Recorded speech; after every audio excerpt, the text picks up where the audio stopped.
Buen día, mi nombre es Brigitte Suárez y voy a resolver preguntas acerca de la litiasis biliar o litiasis vesicular o colelitiasis. Como sabemos, la colelitiasis es la presencia de litos o piedritas, comúnmente llamadas, en la vesícula.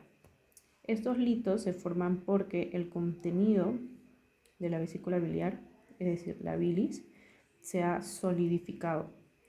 Y esto se produce porque los componentes importantes de la bilis, como son los ácidos biliares, como son los fosfolípidos, el más importante, la lecitina, y como es el colesterol, han pasado por un proceso de nucleación, es decir, unirse entre sí con cristales.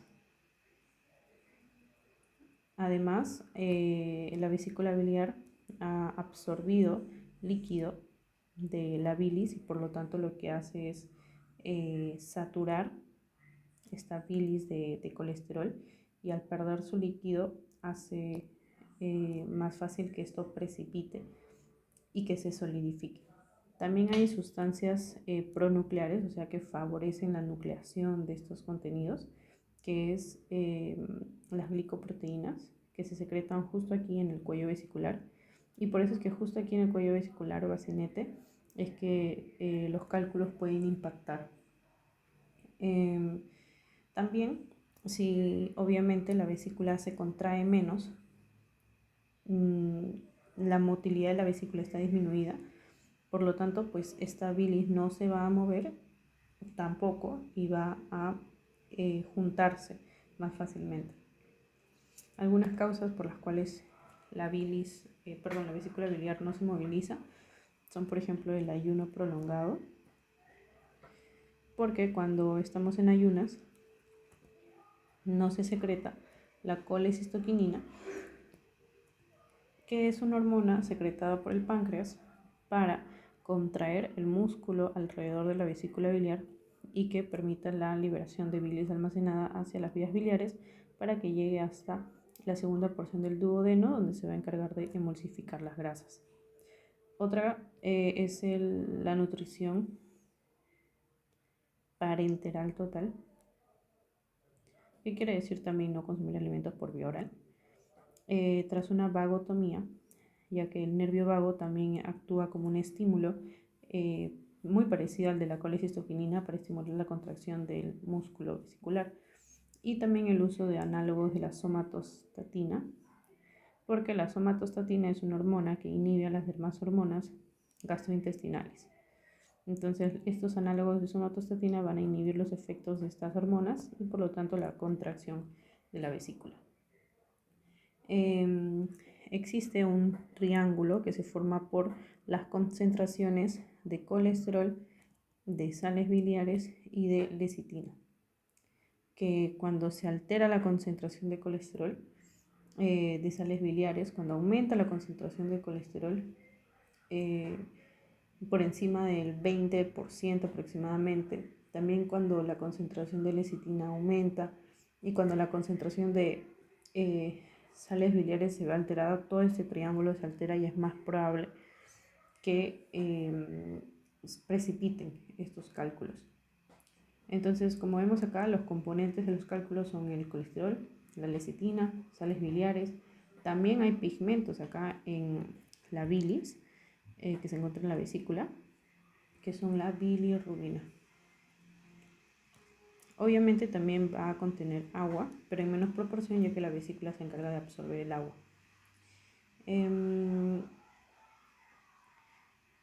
Como estos cálculos son densos, principalmente se van a observar en una radiografía, en una ecografía, aquellos que posean calcio, ya que el calcio, al ser una estructura más dura que no permite pasar ni las ondas de la ecografía ni los rayos X, pues va a adquirir una mayor coloración que va a permitir distinguirlo. En el caso de una ecografía va a ser hiperecogénico, y en el caso de una radiografía va a ser radiopaco. Y es así que hay cálculos de colesterol puro, o sea, 100% son de colesterol, pero hay colesterol mixto, o sea, es aproximadamente solo un 50% de colesterol. Como este 50% restante es de calcio, pues son radio opacos, a diferencia de los que son 100% de colesterol, que como no tienen calcio, son radiolúcidos y no se pueden ver en la radiografía. Por otra parte, están los cálculos pigmentarios. Los cálculos pigmentarios se producen con mayor frecuencia aquí en las vías biliares. Y esto es porque en las vías biliares se favorece la precipitación, la nucleación de los pigmentos, como son la bilirrubina, que cuando aumenta en cantidad, pues se juntan y forman estos cálculos pigmentarios. También hay otro pigmento que es cuando la bilirrubina se une al calcio, que es básicamente bilirrubinato de calcio. Los pigmentos que solo llevan bilirrubina los cálculos que solo llevan bilirrubina van a ser más negros, a diferencia de los que llevan bilirrubinato de calcio, que son más marrones. Los que son negros van a darse en enfermedades como anemia hemolítica, en la cual a nivel del vaso va a haber una gran hemólisis y por lo tanto una gran liberación de bilirrubina indirecta, y lo mismo para la cirrosis hepática. A diferencia de los cálculos pigmentarios marrones, que se producen por una incapacidad de la motilidad de la vesícula, o causa más frecuente porque hay una infección bacteriana.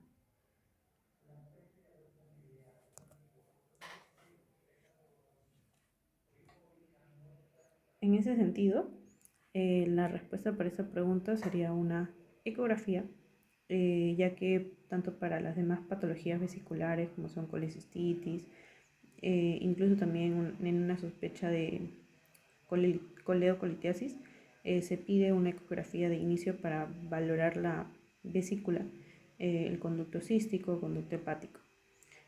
Pero en el caso de conducto colédoco no se puede observar en su totalidad, ya que por encima del colédoco, en su porción retropancreática, se encuentra pues el páncreas. Se encuentra también encima del colédoco intestino, partes del duodeno. Por lo tanto, no se podría visibilizar por el aire del intestino el conducto. La tomografía podría ayudar para diagnosticar una colelitiasis, porque también se observarían cálculos o estructuras densas, circulares, hiperdensas, pero la tomografía es menos costo efectiva que una ecografía, que es más accesible, económicamente hablando.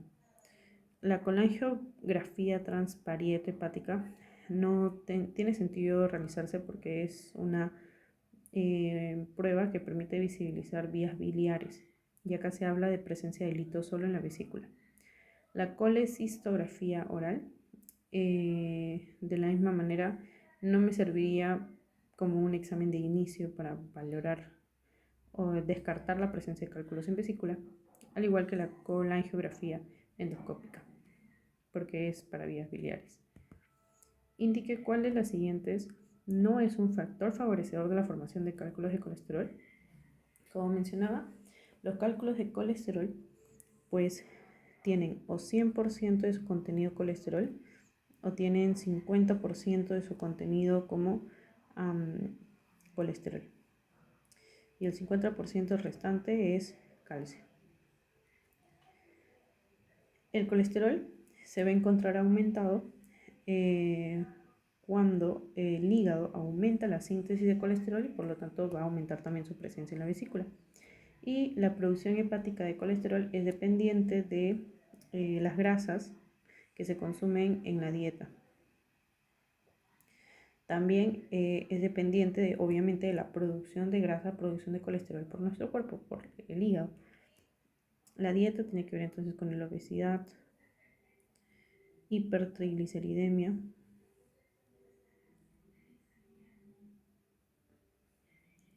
también por el uso de fármacos hormonas que aumenten la producción de colesterol, como es durante el embarazo o como es el uso de estrógenos, que son anovulatorios. Por ese motivo es que aquí la anemia hemolítica no favorece la formación de cálculos de colesterol, sino al haber una mayor degradación de la hemoglobina que se cambia a ser bilirrubina, pues esta va a precipitar en forma de cálculos pigmentarios negros a nivel del hígado, a nivel del colédoco. Por lo tanto, no es favorecedor para cálculo de colesterol. ¿Cuál de las siguientes entidades no es indicación de colecistectomía? Bueno, esta es una pregunta que ya se adelanta en cuanto a los temas.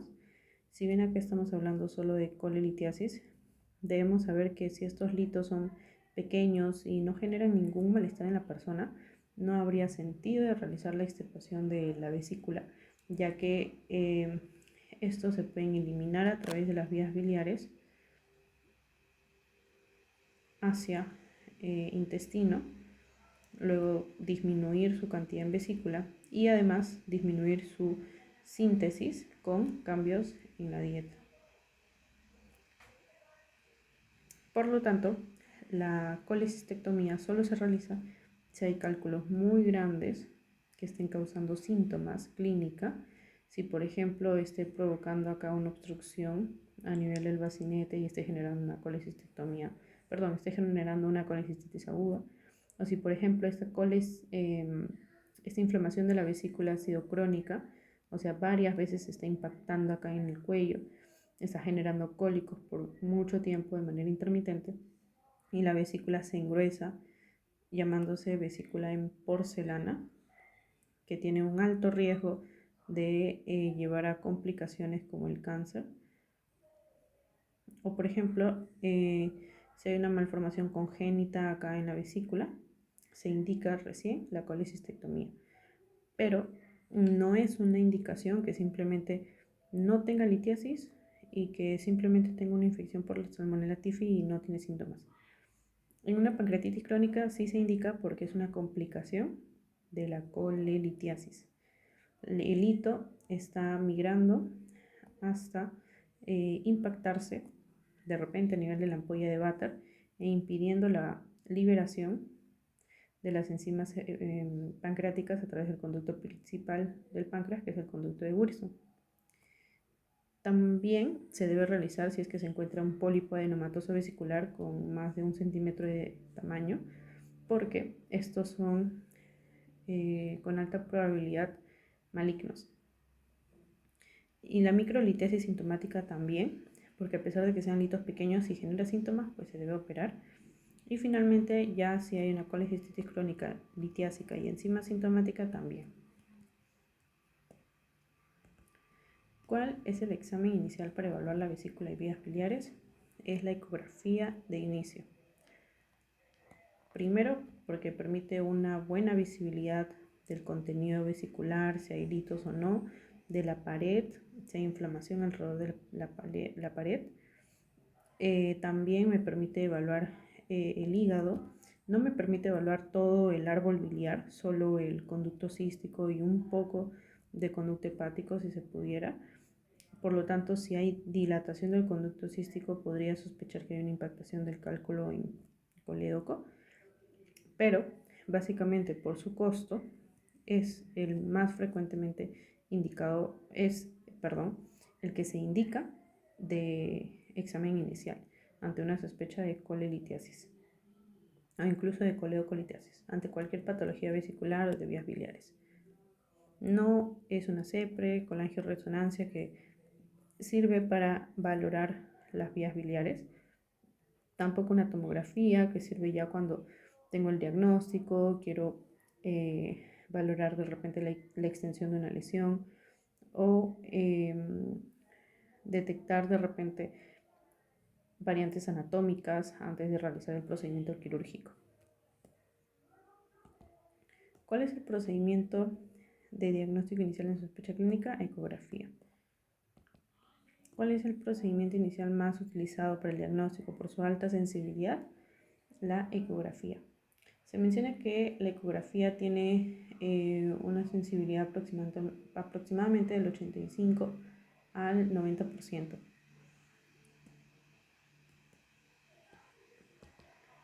Los cálculos biliares están compuestos principalmente por las siguientes sustancias. Como ya sabemos, los cálculos marrones están compuestos por bilirrubinato de calcio, se producen cuando hay infecciones. Las glicoproteínas son muy importantes porque permiten la nucleación, se sintetizan a nivel del cuello vesicular. Las sales de colesterol también, principal componente obviamente de los cálculos de colesterol. Y los lípidos esenciales como la lecitina. Los uratos son componentes de los cálculos renales, pero no de los cálculos biliares. En la formación de los cálculos vesiculares, el proceso de nucleación, o sea, el proceso de unión de estas sustancias con los cristales, está favorecido por el ayuno prolongado. Eso quiere decir que cuando la persona está en ayunas, pues la vesícula no se contrae porque no hay que degradar ninguna grasa, entonces todo esto se junta. La actividad vagal, al contrario, impide la formación de cálculos, ya que el nervio vago inerva al músculo liso y favorece la contracción y eliminación de la bilis y evita su precipitación. Por eso es que la vagotomía es un factor de riesgo para colelitiasis. La ingesta de proteínas no favorece la producción de cálculos. La ingesta copiosa de alimentos tampoco. La ingesta copiosa de alimentos, al contrario, va a favorecer que se libere la bilis. La ingesta de triglicéridos tampoco. La ingesta abundante de grasas puede aumentar la producción de colesterol, sí, pero puede haber mucho colesterol en la vesícula, pero no necesariamente se van a producir cálculos porque el organismo tiende a eliminar la bilis con el colesterol a través de las vías biliares. Si no, se requieren de otros factores de riesgo que alteren este triángulo de la solubilidad del hígado de la solubilidad de la bilis y precipite el cálculo. Por eso es que el ayuno prolongado es la respuesta. ¿Cuál es el principal mecanismo por el que se llena de bilis la vesícula en ayunas? En ayunas, como ya lo había mencionado, primero, que no se estimula la contracción del hígado, de la vesícula. Y segundo, a la par que no se estimula la contracción de la vesícula, no se requiere bilis pues, en el duodeno porque está en ayunas y no está consumiendo alimentos, no se requiere emulsificar las grasas. Por lo tanto, la actividad misma del nervio vago, también de colecistoquinina, va a provocar en ayuno que se contraiga el esfínter de Oddi, impidiendo así la salida de bilis, por lo tanto generando éstasis aquí en todo el árbol biliar. Y la éstasis va a favorecer la precipitación de los cálculos. No podría ser por estímulo de la colecistoquinina, porque en ayunas la colecistoquinina no estimula la vesícula a contraerse, por eso es que en ayunas se almacena, se precipita. Aumento de secreción de los canalículos biliares. Los canalículos biliares están dentro del hígado y por más que estos efectivamente van a transportar la bilis a nivel intrahepático, no es un mecanismo por el cual en ayunas se produzcan cálculos. Por simple presión hidráulica, acá no está hablando de que hay mucha agua en la vesícula biliar, al contrario, el agua es reabsorbida por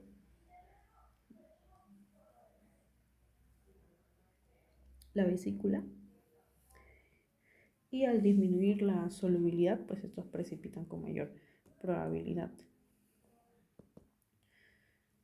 ¿Cuáles son los elementos que conforman mayormente los cálculos biliares? Como ya lo mencioné, Colesterol puro es un cálculo biliar, es cierto, pero no es el más frecuente. El cálculo de colesterol puro solo está presente en aproximadamente 10% de los casos. Los de oxalato de calcio no existen a nivel de vesícula, sino estos son a nivel de riñón.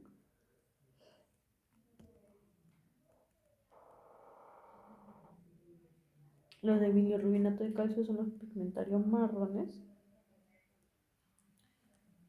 Y por eso es que acá la respuesta más completa de los elementos que conforman los cálculos biliares son pigmentos biliares y calcio. Colesterol, pigmentos biliares y calcio.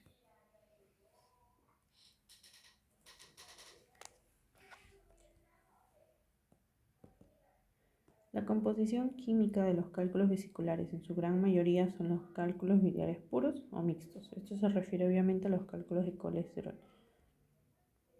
Pero ya sabemos que los puros son menos del 10% de los casos. Los mixtos serían los más frecuentes.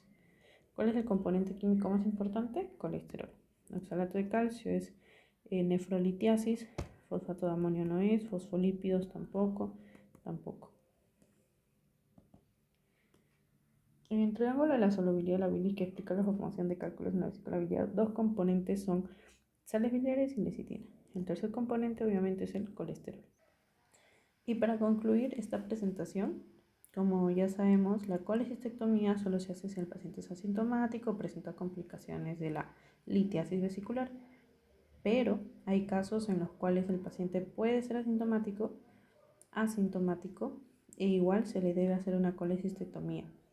Esto es en el caso de que se sepa que la persona va a seguir formando cálculos y obviamente si se sabe que tiene una predisposición a formar cálculos, en algún momento va a ser una complicación por estos cálculos. Y estos son los casos de la anemia hemolítica para cálculos pigmentarios. En los casos en los que la pared esté calcificada y no esté generando síntomas. En el caso de que solo haya un cálculo, la persona sea asintomática, pero ese cálculo sea muy grande, más de 2.5 centímetros, en aquellas personas también que hayan sido sometidas a una cirugía bariátrica. Esto es porque una persona que ha sido sometida a cirugía bariátrica es más difícil realizar la CEPRE para eliminar el cálculo. Por lo tanto, se prefiere realizar la extirpación del cálculo para si la persona tiene factores de riesgo para hacer litos, pues luego no se tenga la complejidad de realizar la CEPRE en estos pacientes. Sin embargo, esto realmente es controvertido aún. No es como una guía que se siga a nivel nacional e internacional, sino es más bien algo que se informe en la literatura que se puede hacer o se puede tener como una indicación para hacer también una colecistectomía, la cirugía bariátrica. El calcio no forma parte del triángulo de la solubilidad, la ferritina tampoco, oxalato ni fosfato.